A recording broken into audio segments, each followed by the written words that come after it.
Do aliens visit us at their pleasure at any time right here on Mother Earth?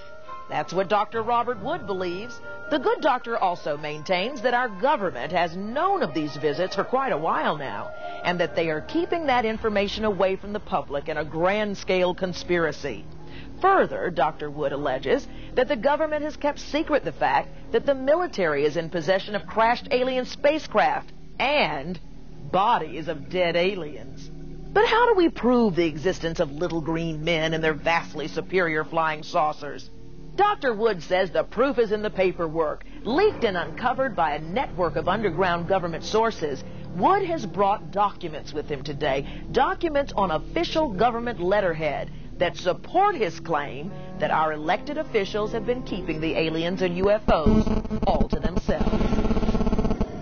Dr. Wood, you say that you're here today to prove that there are aliens all around us all the time. You say that we're not alone. That's right, and I'm here to prove it.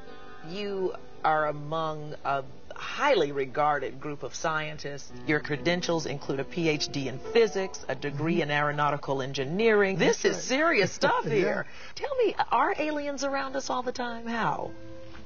Well, I think that there's, say, a half a dozen different alien races that have regularly been coming here. What do they look like? Simply stated, they look all the way from exactly Homo sapiens all the way down to the little grays, and they even have some spider-like kinds. Your specialty is to authenticate government documents that deal with these types of things. Right. Where did you get some of those documents? Because they were top secret from decades ago. The first document I got came from one leak, came specifically through one person in Washington, D.C. in the form of undeveloped film. And so when he developed the film, it showed these top secret pages. And that was the Special Operations Manual called Extraterrestrial Entities and Technology Recovery and Disposal. Well, I mean, wow. Exciting title, I right? know. When you saw that, what did you think? I mean... Well, it's the first case that we have of a clear procedure that's highly structured of telling the special agents in the field to go out and recover crashed flying saucers covertly, make sure that the surrounding people don't find out about it. So this is a cover-up by whom? The cover-up is run pretty much by the government, although there may be a time when the government contracted out the process, and so go to the head of the CIA and ask him if they know anything. It's possible that that guy will say no and be truthful. So these are documents that say that there actually were recovered parts from crashed... Yes, that's right. Any bodies? Well, some of the documents say there were bodies. Now, whether we recovered any live ones is a little less clear, but that I've recently obtained documents that say that we have kept them alive for a while. Wow. Why wouldn't Earth want to know that we have documented these aliens? Well, Rolonda, if you go back to the beginning of the first crash, it was 1941, and you have to put yourself in the mindset of 1941, when we were just about to be at war with the Nazis. That's right. And we would not have wanted them to know that we had captured an alien craft which might have some high technology. In 1947, when we recovered these craft in New Mexico, in the same famous Roswell case, we were again about to be in a Cold War with the Russians. Mm-hmm. And so our government, I think, wisely decided to try to keep this technology away from the other guys. Does it hurt us to keep all of this top secret? I think it's very important still for us to not let everybody know about all the technology. For security, for the United States. Yeah. I do believe it's important, however, we do that according to our Constitution. The other thought is we have been visited by these races, and so forth. That in itself is not necessarily something you need to keep from the public. I know. Because if they were to tell the public, they'd all of a sudden have 10 times as many scientists working on good stuff. Absolutely. And we would have a better world.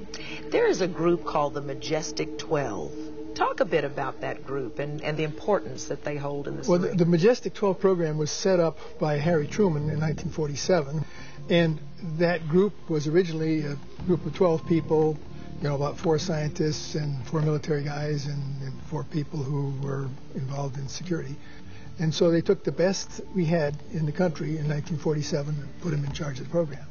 The focus, I think, was at that time to find out where they came from, how do they work, and to begin to think about extracting the technology for our military use. What are you learning about how we're dealing with the whole UFO phenomena? Now that I've seen more and more examples, I'm satisfied that it would be a really interesting project to explore one at a time these so-called breakthroughs in science, say since 1960, and see whether they are traceable to some UFO technology. Really? Yeah, because, well, one example in one of the documents we got in 1947 talks about a description of an integrated circuit. Well, integrated circuits didn't exist in 47, but they did 10 years later. If the alien technology worked the way it seemed to work, they have energy from unknown sources. They have propulsion capabilities to get from here to there that we don't understand.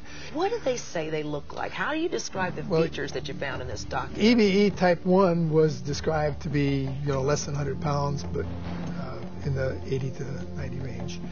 And generally humanoid appearance, but the other one, EBE Type 2, is like a typical gray with big wraparound eyes and very small nose and hardly any lips. So those are the two descriptions that exist.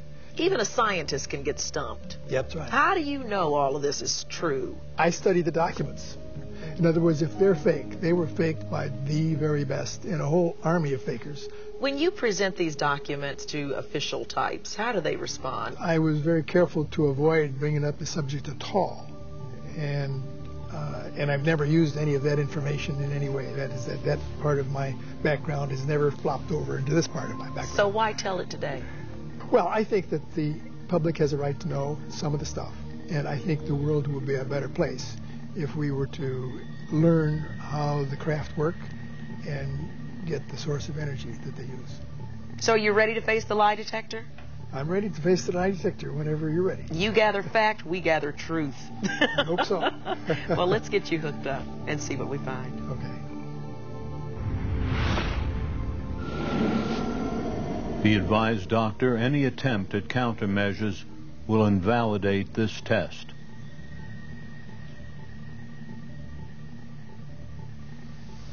I'm going to balance you into the instrument. While I'm doing that, just remain still and look straight ahead, please. Remain still. The test is about to begin. Are you now sitting down? Yes. We always start with a neutral question. Do you plan to tell the truth on this test about whether there's any reason for you to believe the Majestic Manual is not authentic? Yes. Are you convinced I won't ask you an unreviewed question? Yes. We allow time between questions to ensure that we record all of the reactions. Is there any reason for you to believe the Majestic Manual is not authentic? No. This is a relevant question. It pertains to a specific fact, and the answer will be the leading indicator to determine whether the person is lying. This test is over. Remain still for 10 seconds, please. When we return, the lie detector has determined you. Find out the truth when we return to Lie Detector.